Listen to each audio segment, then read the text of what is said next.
आज हम practice set paper देख रहे हैं, सेट सी, क्लास 10 सब्जेक्ट है इंग्लिश। तो जितने भी आपको क्वेश्चंस आए हुए थे तो उसमें से 8वां क्वेश्चन देख रहे हैं, डू इज डायरेक्टेड। 6 आपको सेंटेंस दिए हुए हैं, उसमें से आपको 5 करना था। पहला जो सेंटेंस था, रश्मि डज हर वर्क डेली, इसको आपको बनाना था नेगेटिव सेंटेंस। तो पहला वाला जो है इसको आपको बनाना था नेगेटिव। दूसरा जो सेंटेंस था इसको बनाना था इंटरोगेटिव। तीसरा सेंटेंस था इसको करना था रीअरेंज, यानी व्यवस्थित करना था। इसके पश्चात Hindi is taught by mister Sinha, इसको बनाना था एक्टिव वॉइस में। इसके बाद में ये जो था वो था नरेशन या इनडायरेक्ट स्पीच, जिसको कहते हैं हम आईएस। और लास्ट का जो था वो बनाना था आपको वैन से क्वेश्चन। तो सेक्शन सी में जो ग्रामर आई हुई है उसमें पहला सेंटेंस है आपके पास, रश्मि डज हर वर्क डेली, और इस सेंटेंस को आपको नेगेटिव बनाना था। तो नेगेटिव बनाने का 4th रूल्स के अनुसार यदि सेंटेंस में वर्ब के फर्स्ट फॉर्म में एस एस आई एस हो तो सब्जेक्ट के बाद डज नॉट रखना चाहिए, और उसके बाद वर्ब का फर्स्ट फॉर्म, और फिर उसके बाद शेष वाक्य यथावत रखना चाहिए। तो यहाँ पर था रश्मि डज हर वर्क डेली और उसको नेगेटिव में बदलना था। तो जैसे का वैसा आ जाएगा रश्मि, उसके बाद यहाँ पे वर्ब में एस एस आई एस आया है तो आ जाएगा डज नॉट। यहाँ पर एक मिस्टेक नहीं करना है, डज के बाद नॉट रख दे। इस डज यानी वर्ब के फर्स्ट फॉर्म में ईएस लगा हुआ है, इसलिए हमने रखा डज। फिर उसके बाद में इसमें से ईएस हटा देंगे, यानी वर्ब का फर्स्ट फॉर्म रखेंगे डू, फिर हर, फिर वर्क, और उसके बाद डेली। तो सेंटेंस बन गया negative, Rashmi does not do her work daily. Next sentence था इंटरोगेटिव सेंटेंस बनाना था, समीर शट द डोर। तो यहाँ पर ध्यान रखना है कि समीर सब्जेक्ट हो गया, शट वर्ब का फर्स्ट फॉर्म नहीं है, वर्ब का सेकंड फॉर्म है। तो इंटरोगेटिव बनाने का 3rd रूल्स जो मैंने इसके पहले बताया है कि यदि सेंटेंस में वर्ब का सेकंड फॉर्म हो तो डिड को सामने रखना है, फिर सब्जेक्ट लिखना है, फिर वर्ब का फर्स्ट फॉर्म, फिर बचा हुआ सेंटेंस, और लास्ट में लगाना है क्वेश्चन मार्क। तो यहाँ पर यदि सिंपल प्रेजेंट टेंस होता तो सिंगुलर सब्जेक्ट के साथ वर्ब में यस आता, तब डज से बनता। अभी ये सिंपल पास्ट टेंस है, इसलिए जो इंटरोगेटिव है वो बनेगा डिड से। सामने आ जाएगा डिड, जैसे का वैसा हो जाएगा समीर। तीनों फॉर्म समान ही होते हैं, शर्ट शर्ट शर्ट, तो शर्ट ही आएगा, शर्ट द डोर, और लास्ट में लगा देंगे क्वेश्चन मार्क। तो इंटरोगेटिव सेंटेंस बना did Sameer shut the door और क्वेश्चन मार्क। नेक्स्ट सेंटेंस था, इसको रीअरेंज करना था ताकि इसका अर्थ निकल सके। Is the honesty policy based, का भी अस्त व्यस्त है, तो सिंपल सा सेंटेंस था इसका, honesty is the best policy, ऐसा बनना था। दूसरा सेंटेंस था आपके पास में, अगला जो है, Hindi is taught by mister Sinha. Already आपको पैसिव वॉइस में दिया हुआ है, आपको एक्टिव वॉइस में चेंज करना था। तो सबसे पहले आपको सब्जेक्ट रखना पड़ेगा मिस्टर सिन्हा। इसके बाद में आपको वर्ब का फर्स्ट फॉर्म रखना पड़ेगा टीच, और उसमें सिंपल प्रेजेंट टेंस है तो हमको लगाना पड़ेगा ईएस, क्योंकि आखिरी में आया है सीएच। 5 अक्षर yes yes yes C H X O O, यदि आते तो लास्ट में लगाते ईएस। तो मिस्टर सिन्हा टीच हिंदी। हमेशा सेंटेंस एक्टिव वॉइस से पैसिव वॉइस में बदलने के लिए आता है, लेकिन कभी कभी पैसिव वॉइस से एक्टिव वॉइस में बदलने के लिए भी सेंटेंस आता है। तो हमारे पास में पैसिव वॉइस में सेंटेंस था, Hindi is taught by mister Sinha. Active voice में वो सेंटेंस हो गया, मिस्टर सिन्हा टीच हिंदी।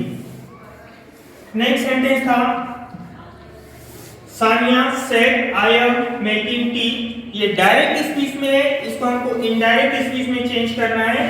तो इसका बनेगा सानिया सेड दैट, कॉमा के स्थान पे आ जाएगा दैट। उसके पश्चात सानिया है, फर्स्ट पर्सन सब्जेक्ट के अनुसार चेंज होते हैं, तो यहाँ पर सानिया है तो सानिया का हो जाएगा सी। हर किसी टेंस को पास्ट टेंस में चेंज किया जाता है, तो एम का हो जाएगा वाज, और फिर मेकिंग टी।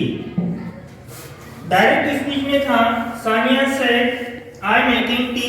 इनडायरेक्ट स्पीच में बन गया Sania said that she was making tea. Next sentence था frame a question with when या व्हेन से क्वेश्चन बनाना है। तो इसके लिए सिंपल सा फार्मूला है कि पहले डब्ल्यू वर्ड रख ले, यदि सेंटेंस में टू बी है तो टू बी को रख ले और उसके बाद सेंटेंस पूरा करे। यदि सब्जेक्ट इससे व्हाट से क्वेश्चन बना रहे हैं तो ऑब्जेक्ट को हटा दे, वेयर से क्वेश्चन बना रहे हैं तो स्थान सूचक शब्द को हटा दे, जब व्हेन से क्वेश्चन बना रहे हैं तो समय सूचक शब्द को हटा दे। पहला फार्मूला डब्ल्यू वर्ड रख लेंगे, डब्ल्यू वर्ड ऑलरेडी बता दिया है कि व्हेन से बनाना है तो व्हेन को रख लिया। फिर उसके बाद टू बी हमारे पास विल, टू विल रख लिया। फिर उसके बाद सब्जेक्ट आ जाएगा द, फिर ट्रेन,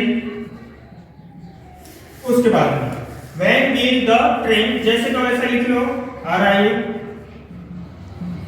और ये पूरा हटा देंगे समय सूचक शब्द है इन 30 मिनट्स, 30 मिनट में। The train will arrive in 30 minutes, कि ट्रेन आएगी 30 मिनट में। हमको क्वेश्चन बनाना है ट्रेन कब आएगी, when will the train arrive, और लास्ट में लगा देंगे क्वेश्चन मार्क। तो इस प्रकार बन गया आपका व्हेन से क्वेश्चन। तो आठवां क्वेश्चन देख लिया हमने समय के अभाव को देखते हुए। बाकी की क्वेश्चंस में आंसर बता दे रहा हूँ क्योंकि खाली स्थान है, कुछ पैसेज है। पैसेज आप लोगों ने पढ़ लिए होंगे, जैसे पैसेज आपने पढ़े होंगे उस आधार पर पैसेज हल करने की ट्रिक्स भी मैंने बताई है कि सबसे पहले आप पैसेज को पूरा पढ़ ले, एक बार, दो बार, तीन बार, और उसके पश्चात जो उसके क्वेश्चन है एक एक क्वेश्चन के आंसर ढूंढे। पहला क्वेश्चन था पहले पैसेज में सेक्शन ए में the airplane was inspired by, तो इसका आंसर आना था बर्ड, बी आंसर था। दूसरा क्वेश्चन था biomimicry refers to design that, तो इसका आंसर था C, are inspired by natural gas, पहले का आंसर बी, दूसरे का आंसर सी। तीसरा क्वेश्चन था biomimicry views the natural world as a, तो इसका आंसर था बी, मेंटर। चौथा क्वेश्चन था what has helped solve many of the challenge encountered by man, तो उसका आंसर था डी, इन्वेंशन। पांचवा जो क्वेश्चन था उसका आंसर था बी, कॉपीइंग एंड इनोवेटिंग। तो मैं सिर्फ आंसर बताऊंगा क्योंकि समय कम है। दूसरा जो क्वेश्चन था पैसेज ही था many watch blind at birth वाला, तो उसका पहला जो था one who can not see each card, जो देख नहीं सकता वो कहलाता ब्लाइंड, तो उसका आंसर था डी। दूसरा being able to see watch, उसका ऑप्शन था पहले वाला A, something Mary was not help with. फिर तीसरा क्वेश्चन था according to the passage Mary's inability to see was, तो इसका आंसर था C, present form from her birth. चौथा क्वेश्चन था Mary got a job after, तो उसका आंसर था B, years of training to live in a dark world. पांचवा question था find out the word from the passage which is similar to pain, तो इसका answer था D, anguish. फिर उसके बाद क्वेश्चन था आपके पास में सातवां क्वेश्चन जिसमें खाली स्थान थे। सातवें क्वेश्चन के खाली स्थान ग्रामर वाला सेक्शन है, उसमें पहला जो टेंस है वो पास्ट टेंस दिया हुआ है और दूसरा जो टेंस है वो पास्ट परफेक्ट टेंस आना चाहिए, तो उसके अनुसार आना था उसमें लेफ्ट। दूसरा जो सेंटेंस था उसमें खाली स्थान था ए एंड द, तो खाली स्थान के बाद वाला शब्द यूनिवर्सिटी है, जो हिंदी में लिखेंगे तो व्यंजन से स्टार्ट होगा इसलिए इसमें आएगा ए। थर्ड जो था उसमें आना था विच।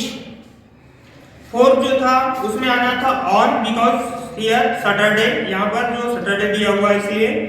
पांचवा जो क्वेश्चन था उसमें आना था सम, क्योंकि इसमें यहाँ पर हम 20 कर रहे हैं इसलिए सम का यूज किया है। फिर उसके पश्चात अगला जो क्वेश्चन था छठवा I am putting on that you blank go on that, तो इसमें आना था शुड। अगला जो क्वेश्चन था क्वेश्चन नंबर 9 का पहला जो था the lesson is first flight is about, उसका आंसर था डी, से स्कूल। फिर सेकंड नंबर का जो था क्वेश्चन उसका आंसर था B, children should be given freedom. तीसरे नंबर का जो था कुर्ग इज फेमस फॉर, तो उसका आंसर था सी, कॉफी। उसके पश्चात चौथा जो क्वेश्चन था मस्टर्ड वाश, उसका आंसर था बी। फिर उसके बाद 10वां क्वेश्चन था आपका एक्सट्रैक्ट जो दिया हुआ था, उसका पहला क्वेश्चन था who is the writer of the lesson from which this extract has been taken. उसका पहला आंसर नहीं था, सी था, नेल्सन मंडेला। दूसरा क्वेश्चन जो था a man who takes away another man's freedom is, उसका आंसर था C, is a prison of hearted. तीसरा क्वेश्चन था find out the word from above text which is opposite of the word, उसका answer था B, narrow. B का जो poem दी हुई थी उसका पहला क्वेश्चन था from which poem the above lines have been taken, उसका पहला जो क्वेश्चन था उसका आंसर था सी, a tiger in the zoo. दूसरा क्वेश्चन था what does the star eat, उसका आंसर था सी, स्टार। तीसरा क्वेश्चन था which of the following is opposite of the word brilliant, उसका आंसर था बी, डल।